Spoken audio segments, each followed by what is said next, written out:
Have a good time. Well, I hope to be able to clarify all this on my return. Wait a minute. What are you talking about? Oh, I just mean that I hope I come up with some evidence to show that, whatever I did was... Wait. Such as breaking into Becky's room. Is that what you mean? Take care of yourself, Miss Hopkins. I'll see you at the end of the week.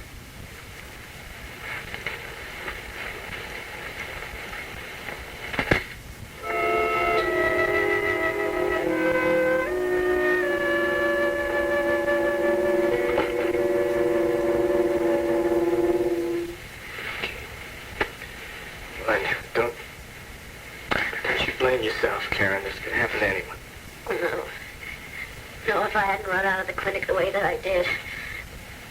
But I was just afraid that I was losing you. And that I would never get you back again. Larry, I'm sorry. I was terrified. I was afraid that you wouldn't even come down here if they called you. Why wouldn't I? Get out of here. Come on. Let's go home. No, Larry. I don't want to go home alone and stay in that house by myself. Anyway, I figured we'd missed connection, so I decided to come right home. You didn't get a chance to talk to Karen then? No. She was still in the examining room with Larry. I think he was trying to get her to pull herself together. But she's not badly hurt, is she? Well, according to the intern who treated her, she just had some bruises and some lacerations. She is lucky. I'll say. Well, I had a fabulous day. I signed up 6 new family memberships for the club, and I got a commitment from the Landview National Bank for a group membership for all their employees, all of which should make Dorian a whole lot happier come the end of this month.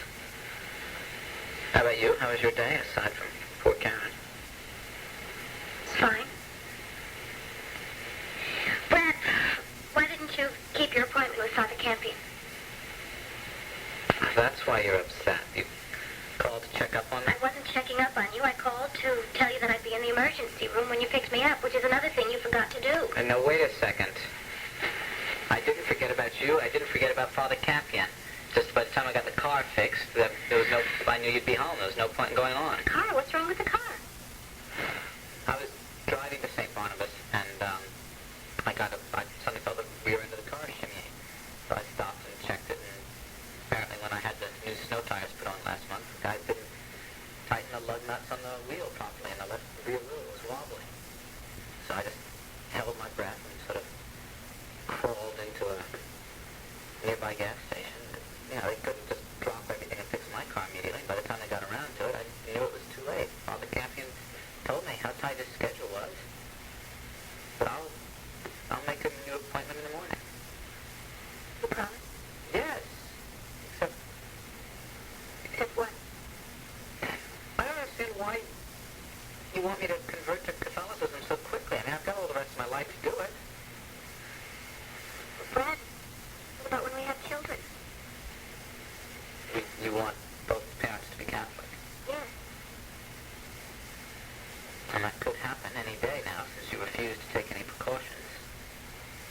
That's the way I feel, Brad. I don't think it would be a tragedy for me to be pregnant. I guess that's just something we don't agree on. Well, maybe we will. I mean, after you take your instructions. Maybe. Hey. Come here. Now, you're going to get in the kitchen and fix me something to eat, because otherwise you don't have to worry about my converting to anything. All Father Campion will have to do is administer the last rites.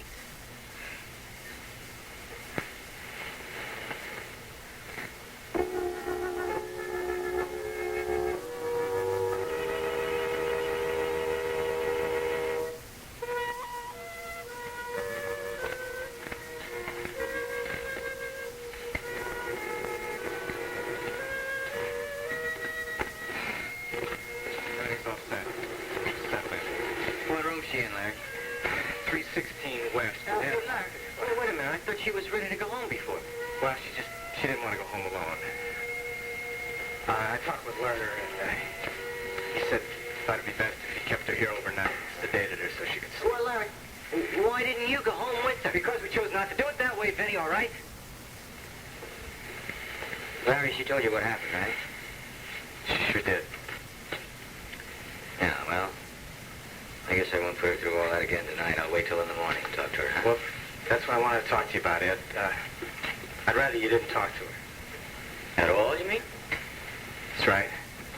Larry, we're talking about aggravated assault, attempted rape. Yeah, I know that, but she wants to forget the whole thing, Ed. She's not even going to press charges. Hey, wait a minute, Larry. What are we supposed to do? We supposed to let that guy, just run around loose and grab another woman, throw her into a dark, parking lot or an alley? The next person won't be as lucky as Karen. I'm aware of that, Vincent, but on top of everything else, she is scared. She's afraid the guy might find out, if there's any publicity, he might find out who she is and come after her. Well, we'll do our best to keep her name out of it, Larry. Can you guarantee that, Ed? I mean, if a complaint is filed, doesn't it? It goes on the public record, right? Well, usually the paper will go along with us if we tell them we want to keep the victim's name confidential. Yeah. Except the Chronicle. Except the Chronicle. All right, there you are. What's the point of protection if you're going to make her go through all that questioning? But I'm sorry, Ed, forgive me, I'm like that. I got to get out of here. Larry, look, why don't you come on have a cup of coffee over at our house, huh? Thanks, Vinnie. I really want to get home. Ed, I'd appreciate any consideration you could give her. Yeah, well, I'll think about it, Larry. Okay. Yeah. I'll see you guys. Yeah, see you later. That's a tough proposition. Yeah. You gonna talk to Karen? I don't know. There's some other things I want to check out first. Like what? Something doesn't ring true, Vinnie. Talk to you later, okay?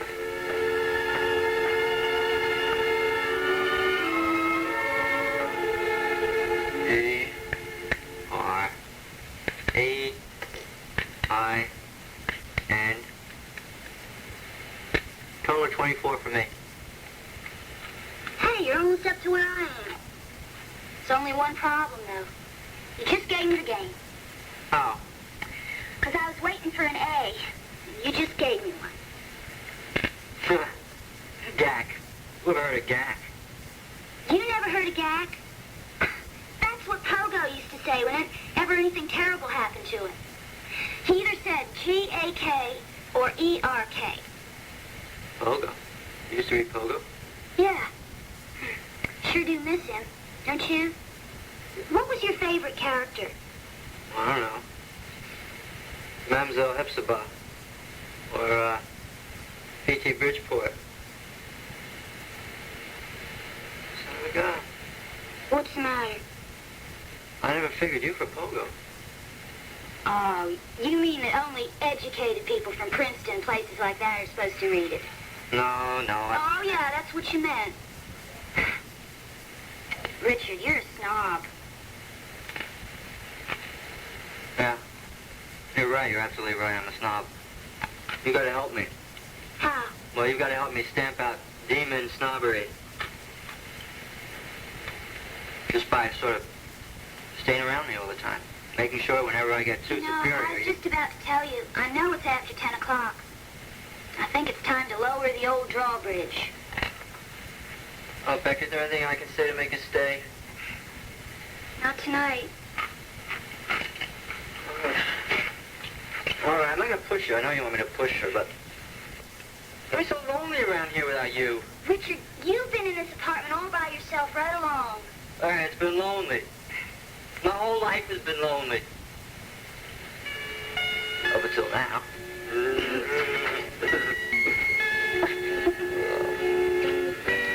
That's about it. Karen feels she'd recognize the guy if she saw him again. But police can't make an arrest without a formal complaint, and Karen doesn't want to pick the guy out of a lineup, so she wants no part of it. Oh, Larry, I really think she ought to, although I can certainly understand why she wouldn't want to. Yeah, I know, except that the guy's free now to go out and attack some other woman. Oh, yes, of course, that's just the point. Unfortunately, although attitudes are changing, there's still quite a lot of people who will automatically assume that Karen did something to bring on the attack. But Larry, I still believe she's got to follow this thing through. She's afraid, Kathy. She's afraid the guy might, come after her again if he finds out her name or something. Well, it's a very realistic fear, but the police will be there to protect her. How long is she going to be in the hospital? Just overnight. And then? We haven't worked that out. She doesn't really want to go back home alone. I can't blame her. I feel responsible, partly. Responsible? Larry, why? Kathy, the reason she ran out of the clinic today was because she thought you and I... Oh, no. So, till she gets back on her feet again.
it was a silent movie or...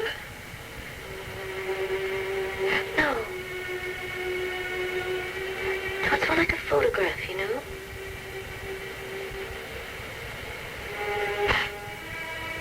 Anyway, we're just sitting there, and then... Just saying nothing. Nothing at all. You're gonna have a nervous breakdown if you keep this up. Can't you hear yourself? No.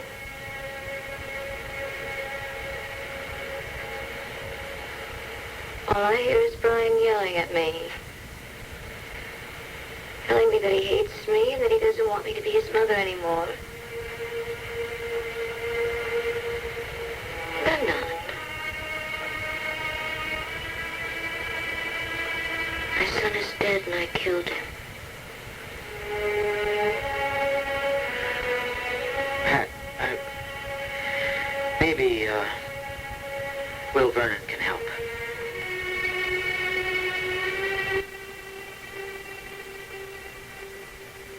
Oh, my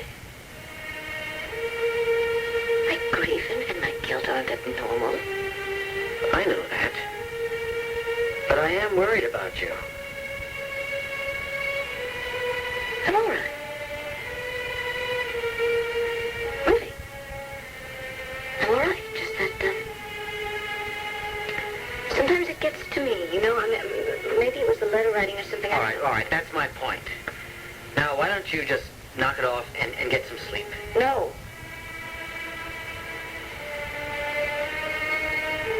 No, I want to get through them all tonight. Oh, Mrs. Russell. She's a very good friend of my mother's, you know, and she wants a picture of Brian. Where's the photo album? It's in his room. No. You stay here. I'll get it. What's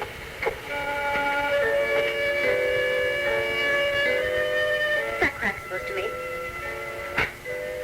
No crack. You seem to turn that radio off with a kind of vengeance, you know.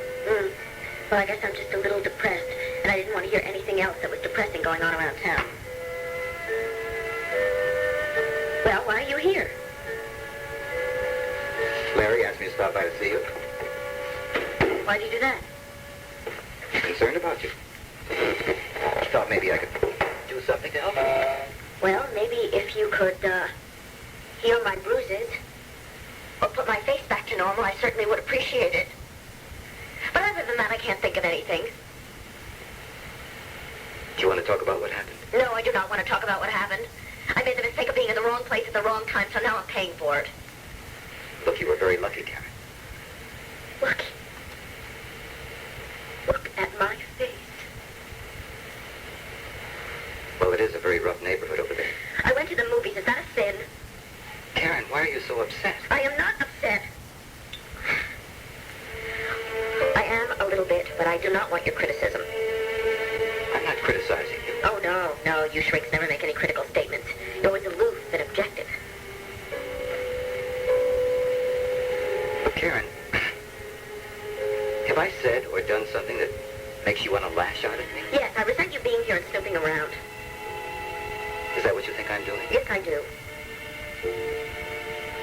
You're sitting here trying to make a polite conversation.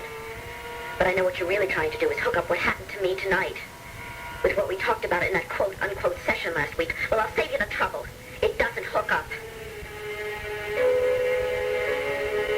Karen, in the first place, you told me very little the other night. So there's nothing that I could possibly hook up anything with. And two, I know how traumatic your experience must have been for you. That's the only reason I'm here.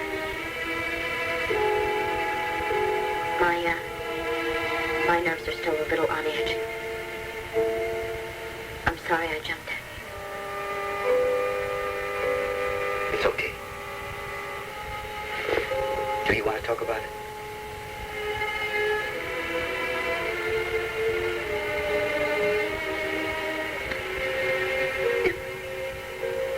It was so awful.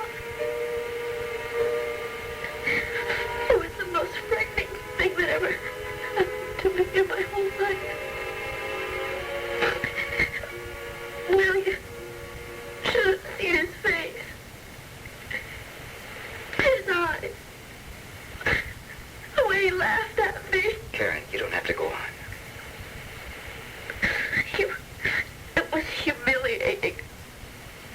degrading. That the brute strength of a man could force a woman into... Look, you got away before he could... Karen, you have to think about the positive side.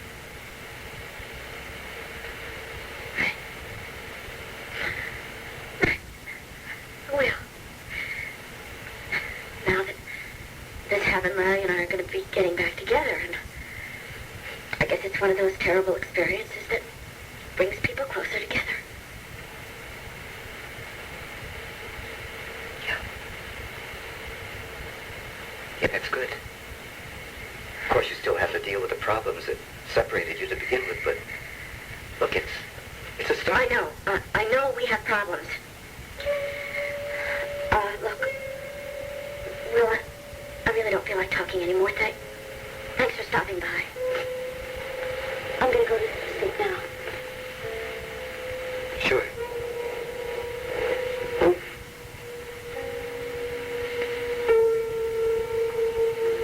Goodbye, Karen.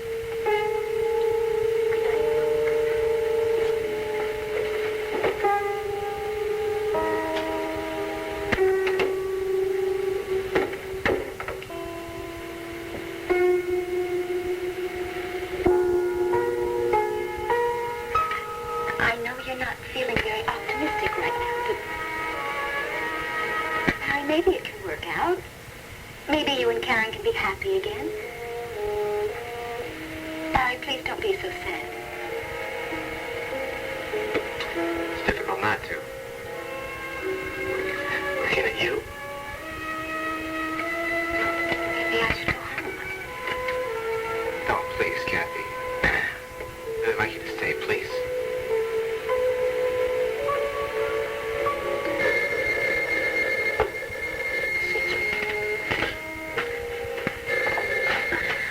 Hello. Hello, darling. Hi, Karen. I was just lying here thinking about how much I miss you and how wonderful it's going to be to have you beside me at night again. How are you feeling?